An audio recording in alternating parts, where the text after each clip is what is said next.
इनबाओ और यान उस घर में जाते हैं जहाँ पर पुराने बुक्स हो सकते हैं, बट अभी वो रूम बंद था। पर हमारे ग्रैंडपा को कौन रोक सकता है, वो तो डोर को किक मारकर अंदर घुस जाता है। इनबाओ भी उसके पीछे पीछे अंदर जाकर उस बुक को ढूंढने लगती है, पर उसे तो वो बुक नहीं मिलता, बल्कि उसके हाथ एक पेंटिंग लग जाती है। उस पेंटिंग में उसके पापा, मम्मा और आंटी थी, तो वो समझ जाती है कि आंटी ही मेंगसू है।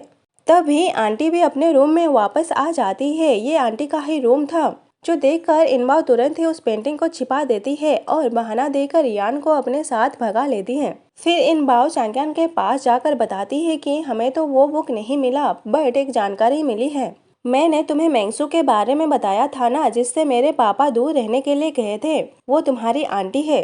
तो चांग्यान कहता है वो कैसे हो सकती है, उनका नाम तो अलग है। इनबाओ कहती है शायद ह्यूमन वर्ल्ड में उसका नाम मेंगसू होगा, और मुझे लगता है कि उन्होंने ही सू अंकल को मैजिकल फॉक्स नीडल दिया था।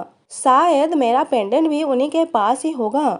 चांग्यान कहता है क्या तुम्हारे पास कोई एविडेंस है, तो इनबाओ नहीं कहती है। बिना एविडेंस के तो कुछ भी नहीं किया जा सकता। तो इनबाओ को सोचकर उससे कहती है कि तुम्हें कुछ भी बनने वाला स्पेल तो मालूम है ना। तो चांग्यान कहता है हाँ, तुम्हें क्या बनना है। तो इनबाओ कहती है मुझे सू अंकल बना दो, यही एक रास्ता है जिससे हमें सच का पता चल सकता है। तो चांग्यान उसे सू अंकल बना देता है। स्पेल से इनबाओ पूरी तरह से सू अंकल बन गई थी। चांग्यान सू अंकल को देखकर अनकंफर्टेबल हो गया था। इनबाओ उसके करीब जाने लगती है तो वो अपने नजरें चुराकर उससे पीछे हटने लगता है। इनबाओ उसके बहुत करीब जाकर कहती है तुम्हें क्या हो गया है, तुम मुझसे दूर क्यों भाग रहे हो?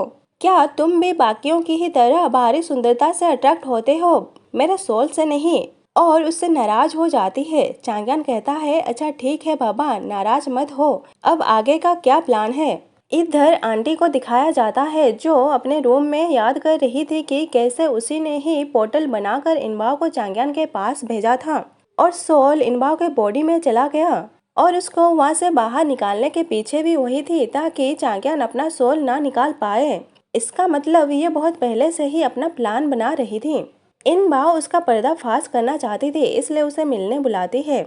आंटी आकर उससे कहती है तुम यहाँ पर क्या कर रहे हो, और मैंने तुम्हें जो ताबीज दिया था उसका क्या हुआ? इनबाओ समझ जाती है कि आंटी ने ही उसका ताबीज सू अंकल को दिया था। फिर इनबाओ उनसे बातों ही बातों में फॉक्स नीडल सू अंकल को देकर चांग्यान को फंसाने वाली बात निकाल ही लेती है। आंटी को तो अपने प्लान पर पूरा यकीन था कि वो कभी पकड़ी नहीं जाएगी, बट इनबाओ के झांसे में आकर खुद ही अपने पैरों पर कुल्हाड़ी मार ली थी। जल्द ही ये बात आंटी भी समझ जाती है और गुस्से में आकर इनबाओ को मारने जाती है, पर ग्रैंडमा और चांग्यान आकर उसे रोक देते हैं। ग्रैंडमा को वहां पर देखकर आंटी की तो हवाइयां ही उड़ गई थी। ग्रैंडमा उससे पूछती हैं आखिर तुमने ऐसा क्यों किया, तुम अपने ही लोगों को धोखा कैसे दे सकती हो?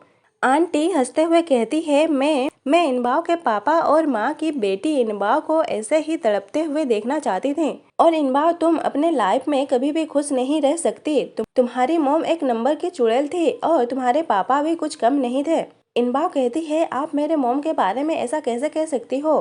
तो आंटी अपना स्टोरी बताती है कि पहले वो सब लोग अच्छे फ्रेंड्स हुआ करते थे, एक हीरो की तरह डेमंस को मारकर लोगों को जस्टिस दिलाते थे। सब कुछ अच्छा ही चल रहा था, पर मैं एक फॉक्स हूँ ना, इसलिए तुम्हारे पापा मुझे छोड़कर तुम्हारी मोम से प्यार करने लगा।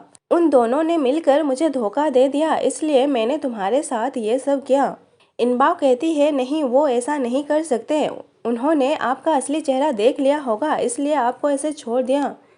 ग्रैंडमा कहती हैं तुम एक फॉक्स होकर अपने ही फॉक्स फैमिली को धोखा दे दिया, तुम यहाँ पर रहने के लायक नहीं हो। और फिर उनसे सारा पावर छीनकर बेमिन से निकल जाने के लिए कहते हैं। आगे अंकल और उसके लोग खाना खा रहे थे, तो एक आदमी घबराते हुए आकर बताता है कि एक गांव में कुछ अजीब आदमियों ने हमला कर दिया है। ये सुनकर वो सब लोग भी उस गांव को देखने जाते हैं कि आखिर वहां पर क्या हुआ है। उस गांव में जाकर देखते हैं कि वहां की सारी चीजें बिखरी पड़ी थी और उस गांव का एक भी आदमी नजर नहीं आ रहा था। तो अंकल सबको सावधान होकर उस जगह की जांच करने के लिए कहते हैं। तब भी एक लड़की बचाओ बचाओ चिल्लाते हुए भागकर उनके तरफ आने लगती है।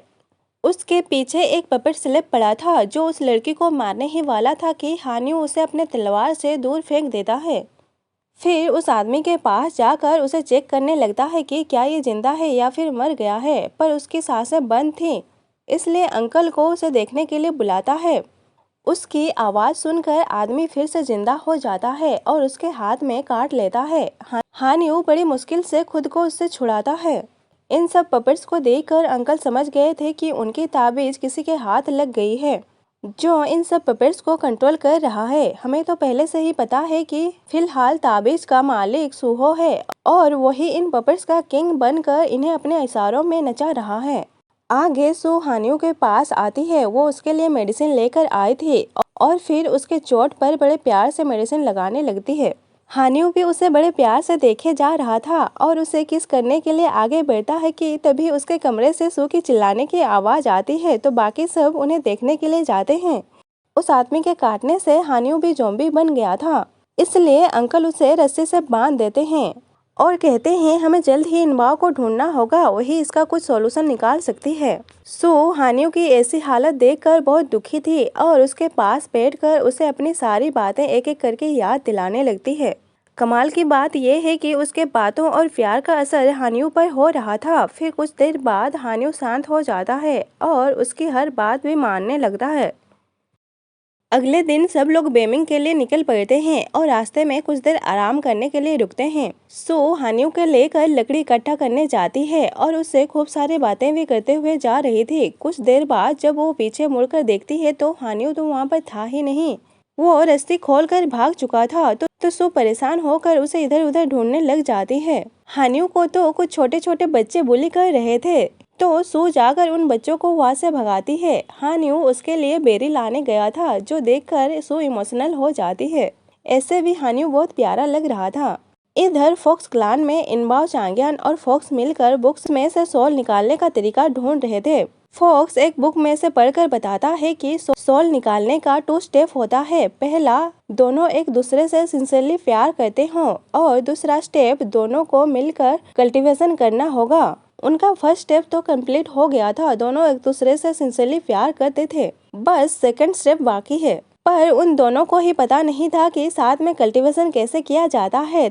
तो फॉक्स इनबाओ के कान में बताता है कि साथ में मिलकर कल्टीवेशन कैसे किया जाता है। ये सुनकर इनबाओ शर्माने लगती है। चांग्यान को भी पता नहीं था, इसलिए इनबाओ से कहता है क्या तुम मुझे समझाओगी कि साथ में कल्टीवेशन कैसे किया जाता है। अब इनबाओ उसे इस बारे में क्या ही बताए, इसलिए चुप हो जाती है। इधर हुओ भी अपने पपेट स्लेव्स को लेकर इनबाओ और चांग्यान से बदला लेने के लिए निकल पड़ा था। और इसी के साथ ही ये एपिसोड यहीं पर एंड होता है। Thanks for watching, stay connected.